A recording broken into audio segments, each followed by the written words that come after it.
Lockdown 4 की घोषणा होने के बाद अब मुरादाबाद में कुछ दुकानें खोलने के लिए प्रशासन द्वारा काम किया जा रहा है, जिसको लेकर मुरादाबाद के कलेक्ट्रेट सभागार में मुरादाबाद के व्यापारी मंडल के पदाधिकारी और प्रशासन अधिकारियों के साथ एक बैठक आयोजित की गई, जिसमें ये निर्णय लिया गया है कि किस क्षेत्र में किस किन समय दुकानें खोली जाएँ और कहाँ खोली जाएँ, जिसको लेकर व्यापारियों से राय भी ली जा रही है। और प्रशासन का ये कहना है कि 1 से 2 दिन के अंदर ये रणनीति तैयार की जाएगी कि किस क्षेत्र में कहाँ पर दुकान खोली जाए। यहाँ पर कुछ व्यापारियों ने ये भी अपनी आपत्ति जाहिर की है कि ईद का मौका है, ईद के मौके पर दुकानें ना खोली जाएं, ईद के बाद ही दुकानें खोली जाएं, क्योंकि ईद के समय पर काफ़ी भीड़ सामने आएगी, जिसको लेकर एक बड़ी समस्या भी खड़ी हो सकती है, जिस पर प्रशासन ने सभी व्यापारियों की समस्याओं को सुन लिया है और जिस पर यह कहा गया है कि 1 से 2 दिन के अंदर रणनीति तैयार की जा रही है, जिसके आधार पर शासन की गाइडलाइन के अनुसार ही दुकानें खोलने की अनुमति दी जाएगी।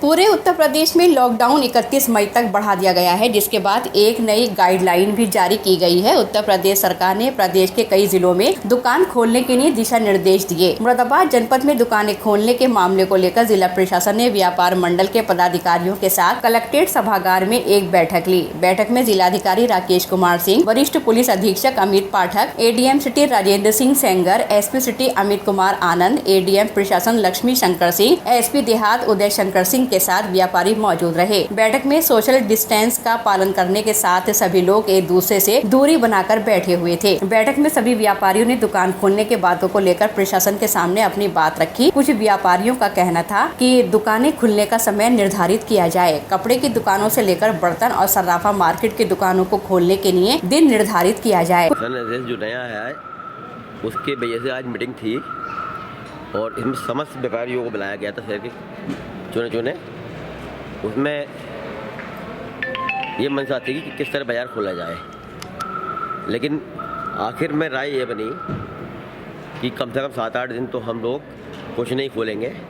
उसके बाद 31 मई तक हम विचार करेंगे कि किस रूप में हमें खोलना चाहिए। कुछ ज़रूरत की चीज़ें हैं जैसे कपड़ा वाला, तो उसके लिए कुछ विचार कर रहे हैं वो कि कपड़े की सप्लाई ईद पे कैसे हो जाए और बर्तनों की। ठीक, तो और जो दुकानें हैं वो ईद पे खुलना मुश्किल? हाँ, नहीं, सब चीज़ें एक दूसरे से जुड़ी हुई हैं। किसी ने कहा पेंट मेरा एक्सपोर्ट में जाता है, तो हमने कहा हमारा सीधा एक्सपोर्ट में जाता है, पेंट जब लगेगा तब सीधा लगेगा। कुछ व्यापारियों का कहना था कि ईद का समय है, ऐसे में भारी संख्या में लोग खरीदारी करने घरों से निकलेंगे। व्यवस्था बनाने में हमें काफी समस्या का सामना भी करना पड़ सकता है। ऐसे में ईद के बाद दुकानें खोली जाएं। क्या निर्णय DM साहब ने, जैसे शासन की गाइडलाइन आई है, जिसमें व्यापार मंडलों के सभी सदस्यों को, मतलब अध्यक्षों को, महासचिवों को बुलाया गया था, उन सबसे उनकी मशवरा मांगा है कि वो किस तरीके से मार्केट खुलवाना चाहते हैं। क्या रेडीमेड का अलग दिन, इलेक्ट्रॉनिक का अलग दिन, इस तरीके से उन्होंने कैटेगरी की बात करी है। तो काफ़ी सारे लोगों का मत ये था, क्योंकि एक बहुत बड़ा त्यौहार सिर पर आ रहा है। एक मुरादाबाद की बहुत बड़ी आबादी उस त्यौहार को मनाती है, वैसे पूरा शहर मनाता है, सब मिलकर मनाते हैं, लेकिन क्योंकि त्यौहार बिल्कुल निकट है, लोगों को समय नहीं मिलेगा। अगर ये दुकानें इस समय इस मौके पर खुल गई तो शायद भीड़ जो पब्लिक होगी वो कंट्रोल नहीं हो पाएगी शहर में किसी से भी। तो काफ़ी सारे व्यापार संगठनों के अध्यक्षों ने इस बात पे कहा है कि साहब अभी आप 25-26 तक, 31 तक इसी लॉकडाउन को कंटिन्यू रखें, उसके बाद इस पर निर्णय लें। और काफ़ी सारे व्यापारियों का ये मत था कि साहब आप इलेक्ट्रॉनिक्स को और रेडीमेड को एक दिन दे दीजिए, मतलब एक सोमवार, बुधवार और शुक्र, ऐसी दूसरे डेट को आप बृहस्पति और शनिवार को खोलने के दिए जाए। इस तरीके से खोलने का दिया गया है। तो अभी DM SSP साहब, पूरा पुलिस प्रशासन अपना निर्णय लेगा और इस निर्णय में उन्होंने कहा है कि 1 से 2 दिन अभी लग जाएंगे। उन्होंने निर्णय बताते हमें कि क्या निर्णय लेते हैं। तो वहीं कुछ व्यापारियों ने ये भी कहा, ईद के समय हमारी अच्छी खरीदारी होती है, ऐसे में कुछ समय के लिए दुकान खोलने की अनुमति दी जाए।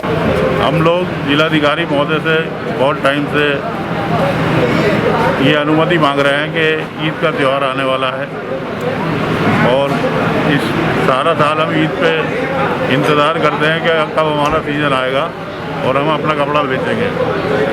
ईद पर हम लोग हर दुकानदार, हमारी कपड़ा कमेटी में 200 दुकानदार हैं, सबने मिलके कम से कम 50 करोड़ रुपए का माल हमारा ऐसे ही पड़ा हुआ है। हम 15 दिन से जिलाधिकारी महोदय से निवेदन कर रहे हैं कि हमें केवल ऑर्डर लेकर माल पैकिंग करने की अनुमति अगर 4 घंटे की भी दे दें तो हमारा नुकसान होने से बच जाएगा। तो इसका निर्णय लिया गया? अभी हमने अपनी बात जिलाधिकारी महोदय के सामने रख दी है और उन्होंने वरिष्ठ पुलिस अधीक्षक जी से आपस में बात करके निर्णय लेने के लिए शाम तक बोलेगा। कल आपको अखबार के माध्यम से पता चल जाए। बैठक को संबोधित करते हुए जिलाधिकारी राकेश कुमार सिंह ने कहा कि शासन की गाइडलाइन के अनुसार दुकान खोली जाएंगी और सभी को उसका पालन भी करना होगा। मुरादाबाद के कंटेनमेंट इलाकों को छोड़कर दुकानें खोली जाएंगी और वहां पर सुरक्षा संबंधित सभी बातों को ध्यान में रखना होगा। बैठक को संबोधित करते हुए जिलाधिकारी राकेश कुमार सिंह ने ये भी कहा कि प्रशासन को 1 से 2 दिन लगेंगे व्यवस्था बनाने में, जिसके बाद सभी दुकानें खोलने के लिए कार्य किया जाएगा। गाइडलाइन पढ़ोगे तो उसमें ये है कि आप लोगों को वहाँ पे, क्योंकि हर दुकान पे पुलिस फोर्स नहीं लगाई जा सकती, हाँ है भी नहीं, ठीक है।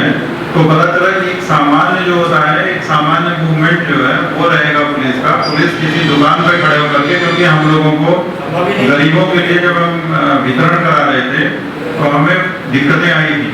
वहाँ पे हमें हर दुकान पे, तो दुकान की संख्या कम है जो फेयर प्राइस शॉप है, मतलब 2-3 मोहल्ला मिला के एक दुकान होती है, तो उसमें व्यवस्था बनाई गई थी। वहाँ पे पर्यवेक्षक भी लगाया था, नोडल ऑफिसर भी लगाया था, लोग लगे थे पुलिस के। लेकिन इसमें दुकानें पूरा बाजार का इशू है, तो हर जगह नहीं खड़े हो पाएगा। उसका आसान समाधान यही है कि उसका जो है पेपर में आप लोग खुद जारी करिए कि बहुत कम से कम लोग कदम हो। दूसरी चीज क्या है कि आप गोला बनाइए अपने दुकान के सामने, दुकान के सामने भले 4 गोला बनाइए ताकि 4 आदमी खड़े रहें, वो लेकर के लौट जाए, तब अगले आदमी उस गोले में खड़े हों।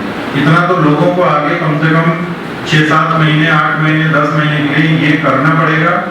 चाहे वो ट्रेन पे बैठना हो, चाहे बस पे बैठना हो, चाहे दुकान पे सामान खरीदना हो, चाहे बैंक के ATM के सामने खड़ा होना हो, एक प्रॉपर सोशल डिस्टेंसिंग रखनी होगी, नहीं तो फिर इसमें दिक्कत आनी ही आनी है।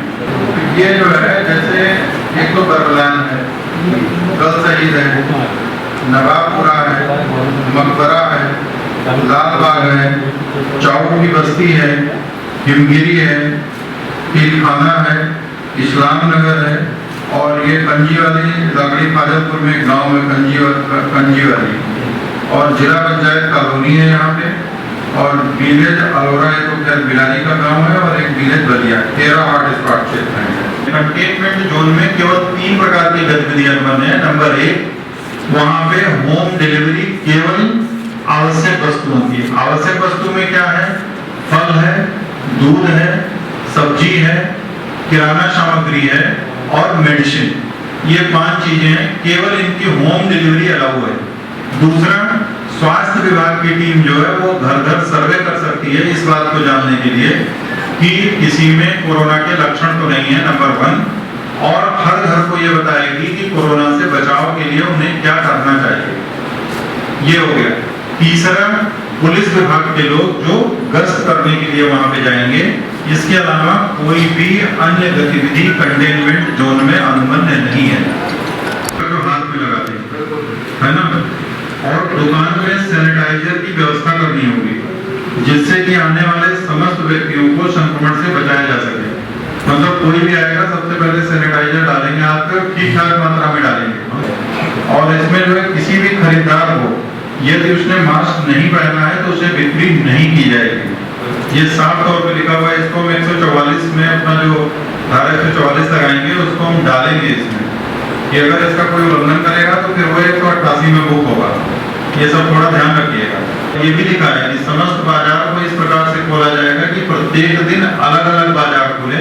वही बात जो हम लोग चर्चा करने के लिए बैठे हैं, तथा सोशल डिस्टेंसिंग एवं अन्य समस्त प्रकार के निर्देशों का पालन सुनिश्चित किया जाए। इस संबंध में जिला प्रशासन स्थानीय व्यापार मंडल के साथ संवाद स्थापित कर व्यवस्था बनाने हेतु विस्तृत आदेश जनपद स्तर पर जारी करेंगे। जोन के हिसाब से उनकी कहाँ तक दूरी है, क्या है, उसको करके ठीक है एक आध दिन में, क्योंकि ये क्या है कि लंबा अभी 31 के बाद भी देखिए क्या होगा। मुझे नहीं लगता कि अगर केसेस बढ़ते रहेंगे तो ये लॉकडाउन खत्म होने वाला है। अगर केसेस अभी तक तो केसेस जो है राइजिंग मोड में, ये डिक्रीजिंग मोड में आएंगे तभी कुछ जो है इसमें पॉसिबल होगा। तो एक बार जो है भले टाइम लगे, बट ठोक पीट करके जो व्यवस्था बने वो थोड़ा अच्छे ढंग से बन जाए तो ज्यादा ठीक रहेगा, है ना। तो इसमें एक आध दिन लगेगा हम लोगों को। आज जो है इसको पूरा प्लान चेकआउट करने में, फिर हम अखबार वगैरह को दे देंगे। 1-2 दिन में सारी चीजें ठीक कर लेंगे इसको, जो भी गाइडलाइन है। कुल मिलाकर व्यापारियों के साथ हुई मीटिंग जिला प्रशासन के सामने एक बड़ी समस्या ये है कि दुकानें भी खुली हैं और सुरक्षा का भी ध्यान रखना है। ऐसे में प्रशासन एक अच्छी रणनीति तैयार कर रहा है।